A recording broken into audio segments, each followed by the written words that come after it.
Hello friends, ನಮಸ್ತೆ. Welcome to new video. ಇವತ್ತಿನ recipe ಏನು ಅಂತಂದರೆ ಮೊಳಕೆ ಕಾಳು ಸಾಂಬಾರು ಯಾವ ರೀತಿ ಮಾಡೋದು ಅಂತ ಹೇಳ್ಬಿಟ್ಟು ನೋಡೋಣ ಬನ್ನಿ. ಅದಕ್ಕಿಂತ ಮುಂಚೆ ನೀವು ನಮ್ಮ ಚಾನಲ್ಗೆ ಹೊಸಬರಾಗಿದ್ದರೆ ಚಾನಲ್ನ ಸಬ್ಸ್ಕ್ರೈಬ್ ಮಾಡ್ಕೊಂಡ್ಬಿಟ್ಟು ನೋಡಿ. ಫಸ್ಟು ಒಂದು ಮಿಕ್ಸಿ ಜಾರ್ಗೆ ಕೊಬ್ಬರಿ ತೊಗೊಳ್ತಾ ಇದ್ದೀನಿ ನೋಡಿ. ಹಸಿಕಾಯಿ ಅಥವಾ ಕೊಬ್ಬರಿ ಒಂದು ಅರ್ಧ ಕಪ್ಪು ಕೊಬ್ಬರಿ, ಆಮೇಲೆ ಒಂದು ಬೆಳ್ಳುಳ್ಳಿ, 1 ಇಂಚು ಶುಂಠಿ ಸೇರಿಸ್ಕೊಳ್ಳಿ, ಮತ್ತು ಚಕ್ಕೆ, ಲವಂಗ ಮತ್ತು ಮೆಣಸು ಕೂಡ ಸೇರಿಸ್ಕೊತಾ ಇದ್ದೀನಿ ನೋಡಿ. ಒಂದು ಅರ್ಧ ಕಪ್ಪಷ್ಟು ಮೊಳಕೆ ಕಾಳನ್ನು ಕೂಡ ಸೇರಿಸ್ಕೋಬೇಕಾಗುತ್ತೆ ನೋಡಿ. ಆಮೇಲೆ ಈರುಳ್ಳಿ, ಇನ್ನು ಫಸ್ಟ್ ಒಂದು ಸ್ವಲ್ಪ ನುಣ್ಣು ರುಬ್ಕೊಂಬನ್ನಿ. ಆಮೇಲೆ ಒಂದು ಈರುಳ್ಳಿ, ಒಂದು ಸ್ವಲ್ಪ ಕೊತ್ತಂಬರಿ, ಆಮೇಲೆ 2 ಟೊಮೆಟೊ ಸೇರಿಸ್ಬಿಟ್ಟು ನುಣ್ಣಗೆ ರುಬ್ಕೊಂಬನ್ನಿ ನೋಡಿ. ಇಷ್ಟು ನುಣ್ಣಗಾದರೆ ಸಾಕಾಗುತ್ತೆ. ಇವಾಗ ಒಗ್ಗರಣೆಗೆ ಕುಕ್ಕರ್ ಇಟ್ಟಿದ್ದೀನಿ ನೋಡಿ. ಕುಕ್ಕರ್ ಕಾದ್ಮೇಲೆ ಒಂದು ಸ್ವಲ್ಪ ಎಣ್ಣೆ ಸೇರಿಸ್ಕೊಳ್ಳಿ, ಒಂದು ಅರ್ಧ ಕಪ್ಪಷ್ಟು ಎಣ್ಣೆ, ಮತ್ತು ಸಾಸಿವೆ ಒಂದು ಅರ್ಧ ಸ್ಪೂನು, ಒಂದು ಸ್ವಲ್ಪ ಜೀರಿಗೆ ಸೇರಿಸ್ಕೊಂಡ್ಬಿಟ್ಟು ಅದು ಚಟಪಟ ಅಂತ ಸಿಡಿದ್ಮೇಲೆ ಒಂದು ಈರುಳ್ಳಿನ ಉದ್ದಕ್ಕೆ ಕಟ್ ಮಾಡಿರೋದನ್ನ ಸೇರಿಸ್ಕೊಳ್ಳಿ, ಕರಿಬೇವನ್ನು ಸೇರಿಸ್ಕೊಳ್ಳಿ. ಆಮೇಲೆ ನಾವು ಮೊಳಕೆ ಕಟ್ಟಿರೋ ಕಾಳನ್ನ ಸೇರಿಸ್ತಾ ಇದ್ದೀನಿ ನೋಡಿ. ಒಂದು ಬೌಲಷ್ಟು ಮೊಳಕೆ ಕಟ್ಟಿರೋ ಕಾಳನ್ನ ಸೇರಿಸ್ಬಿಟ್ಟು ಚೆನ್ನಾಗಿ ಫ್ರೈ ಮಾಡ್ಕೊಳ್ಳಿ ನೋಡಿ. ಎಣ್ಣೆಲೇ ಫ್ರೈ ಮಾಡ್ಕೋಬೇಕು, ಚೆನ್ನಾಗಿ ಫ್ರೈ ಆಗೋ ತನಕ ಫ್ರೈ ಮಾಡ್ಕೊಳ್ಳಿ. ಇವಾಗ 2 ಆಲೂಗಡ್ಡೆನ ತೊಳೆದ್ಬಿಟ್ಟು ದಪ್ಪಕ್ಕೆ ಕಟ್ ಮಾಡಿಬಿಟ್ಟು ಸೇರಿಸ್ಕೊಳ್ಳಿ. ಮೊಳಕೆ ಕಾಳಿಗೆ ಆಲೂಗಡ್ಡೆ ಹಾಕಿದ್ರೇ ತುಂಬ ಚೆನ್ನಾಗಿರುತ್ತೆ ಸಾಂಬಾರು, ಅದಕ್ಕೋಸ್ಕರ ನೋಡಿ. ಆಲೂಗಡ್ಡೆ ಸೇರಿಸ್ಬಿಟ್ಟು ಚೆನ್ನಾಗಿ ಒಂದು ಸಲ ಫ್ರೈ ಮಾಡ್ಕೊಳ್ಳಿ. ಇವಾಗ ರುಬ್ಬಿರೋ ಮಸಾಲೆ ಇತ್ತಲ್ಲ, ಅದನ್ನು ಕೂಡ ಇವಾಗಲೇ ಸೇರಿಸ್ಕೊತಾ ಇದ್ದೀನಿ ನೋಡಿ.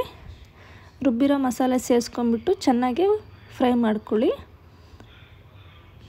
ನೋಡಿ. ರುಬ್ಬಿರೋ ಮಸಾಲೆ ಸೇರಿಸ್ಬಿಟ್ಟು ಚೆನ್ನಾಗಿ ಮಿಕ್ಸ್ ಮಾಡ್ಕೊಳ್ಳಿ. ಇನ್ನೂ ಆ ಜಾರಲ್ಲಿ ಇನ್ನೊಂದು ಸ್ವಲ್ಪ ಮಸಾಲೆ ಇರೋದ್ರಿಂದ ಅದಕ್ಕಿನ್ನೂ ಸ್ವಲ್ಪ ನೀರು ಸೇರಿಸ್ಕೊಂಡಿದ್ದೀನಿ ನೋಡಿ. ಎಲ್ಲ ಸೇರಿಸಿದ್ದೀನಿ. ಜಾರಲ್ಲಿ ಇನ್ನೊಂದು ಸ್ವಲ್ಪ ಮಸಾಲೆ ಇರೋದ್ರಿಂದ ಸ್ವಲ್ಪ ನೀರು ಸೇರಿಸಿ ಇವಾಗ ಕಲ್ಲುಪ್ಪು ಸೇರಿಸ್ತಾ ಇದ್ದೀನಿ ನೋಡಿ. ರುಚಿಗೆ ತಕ್ಕಷ್ಟು ಕಲ್ಲುಪ್ಪು ಸೇರಿಸ್ಕೊಳ್ಳಿ. ಕಲ್ಲುಪ್ಪು ಸೇರಿಸಿದ ಮೇಲೆ ಆಮೇಲೆ ಖಾರಕ್ಕೆ ಅಚ್ಕಾರದ ಪುಡಿ ನೋಡಿ, 1.5 ಸ್ಪೂನಷ್ಟು ಅಚ್ಕಾರದ ಪುಡಿ ಸೇರಿಸ್ಕೊಳ್ಳಿ. ನಿಮಗೆ ಖಾರಕ್ಕೆ ಎಷ್ಟು ಬೇಕಾಗುತ್ತೋ ನೋಡ್ಕೊಂಡು ಅಷ್ಟು ಸೇರಿಸ್ಕೊಳ್ಳಿ ಖಾರ. ಆಮೇಲೆ ಧನಿಯಾ ಪುಡಿ ಕೂಡ ಸೇರಿಸ್ತಾ ಇದ್ದೀನಿ. 1.5 ಸ್ಪೂನಷ್ಟು ಧನಿಯಾ ಪುಡಿ ಸೇರಿಸ್ಕೊಳ್ಳಿ ನೋಡಿ. ಧನಿಯಾ ಪುಡಿನೂ ಕೂಡ ಸೇರಿಸ್ಕೊಳ್ತಾ ಇದ್ದೀನಿ. 1.5 ಸ್ಪೂನಷ್ಟು ಧನಿಯಾ ಪುಡಿ ಸೇರಿಸ್ಬಿಟ್ಟು ಚೆನ್ನಾಗಿ ಮಿಕ್ಸ್ ಮಾಡ್ಕೊಳ್ಳಿ. ನಿಮಗೆ ಎಷ್ಟು ತಿಕ್ನೆಸ್ ಬೇಕಾ ಅಷ್ಟು ಒಂದು ಸ್ವಲ್ಪ ಮಸಾಲ ಸೇರಿಸ್ಕೊಳ್ಳಿ. ಸ್ವಲ್ಪ ಮೊಳಕೆ ಕಾಳು ಸಾಂಬಾರು ಗಟ್ಟಿಗಿದ್ರೇ ಚೆನ್ನಾಗಿರುತ್ತೆ. ಮುದ್ದೆಗೆ, ಅನ್ನಕ್ಕೆ, ಚಪಾತಿಗೆ, ದೋಸೆಗೆ ಎಲ್ಲದಕ್ಕೂ ಒಳ್ಳೆ ಕಾಂಬಿನೇಷನ್ ಇದು.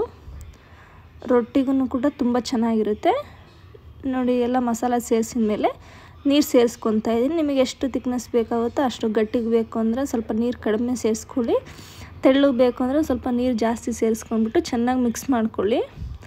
ಚೆನ್ನಾಗಿ ಮಿಕ್ಸ್ ಮಾಡಿಕೊಂಡು ಕುದಿಯೋದಕ್ಕೆ ಬಿಡಬೇಕಾಗುತ್ತೆ. ತಕ್ಷಣಕ್ಕೆ ಕುಕ್ಕರ್ ಮುಚ್ಚಳ ಮುಚ್ಚಕ್ಕೆ ಹೋಗಬೇಡಿ. ಕುದಿ ಸ್ಟಾರ್ಟ್ ಆದಮೇಲೆ ಕುಕ್ಕರ್ ಮುಚ್ಚಳ ಮುಚ್ಚಬೇಕಾಗುತ್ತೆ ನೋಡಿ. ಚೆನ್ನಾಗಿ ಮಿಕ್ಸ್ ಮಾಡಿಟ್ಟಿದ್ದೀನಿ. ಕುದಿದ ಮೇಲೆ ಇನ್ನೂ ಸ್ವಲ್ಪ ನೀರು ಸೇರಿಸ್ಕೊತಾ ಇದ್ದೀನಿ ನೋಡಿ. ಸ್ವಲ್ಪ ಗಟ್ಟಿಗೆ ಆಯಿತು ಅಂತೇಳಿ ಇವಾಗ ಕುದಿಯೋಕ್ಕೆ ಸ್ಟಾರ್ಟ್ ಆಯಿತು ನೋಡಿ. ಕುದೀತಾ ಇರ್ಬೇಕಾದ್ರೆ ಚೆನ್ನಾಗಿ ಒಂದು ಸಲ ಮಿಕ್ಸ್ ಮಾಡಿಬಿಟ್ಟು, ಯಾಕೆಂದರೆ ಮಸಾಲೆ ಏನಾದರೂ ತಳ ಹಿಡ್ದಿರುತ್ತೆ ಅನ್ನೋ ಕಾರಣಕ್ಕೆ ಚೆನ್ನಾಗಿ ಒಂದು ಸಲ ಮಿಕ್ಸ್ ಮಾಡ್ಕೊಂಡ್ಬಿಟ್ಟು ಕುಕ್ಕರ್ ಮುಚ್ಚಳ ಮುಚ್ಚಬೇಕಾಗುತ್ತೆ ನೋಡಿ. ಕುಕ್ಕರ್ ಮುಚ್ಚಳ ಮುಚ್ಚಿಬಿಟ್ಟು 3 ವಿಷಲ್ ಹಾಕ್ಸ್ಬೇಕಾಗುತ್ತೆ ನೋಡಿ. 3 ವಿಷಲ್ ಹಾಕ್ಸಿದ್ಮೇಲೆ ತೆಗಿತಾ ಇದ್ದೀನಿ. ವಿಷಲೆಲ್ಲ ತಣ್ಣಗಾದ್ಮೇಲೆ ತುಂಬ ಅಂದರೆ ತುಂಬ ಚೆನ್ನಾಗಾಗಿರುತ್ತೆ ನೋಡಿ. ಬಿಸಿ ಬಿಸಿ ಮುದ್ದೆಗೆ ಮತ್ತು ಅನ್ನಕ್ಕೆ, ಚಪಾತಿಗೆ, ರೊಟ್ಟಿಗೆ ಎಲ್ಲದಕ್ಕೂ ತುಂಬ ಚೆನ್ನಾಗಿರುತ್ತೆ ನೋಡಿ. ನಾನು ಇದಕ್ಕೆ ರಾಗಿ ಮುದ್ದೆ ಮಾಡಿದ್ದೆ, ತುಂಬ ಚೆನ್ನಾಗಿರುತ್ತೆ ರಾಗಿ ಮುದ್ದೆಗೆ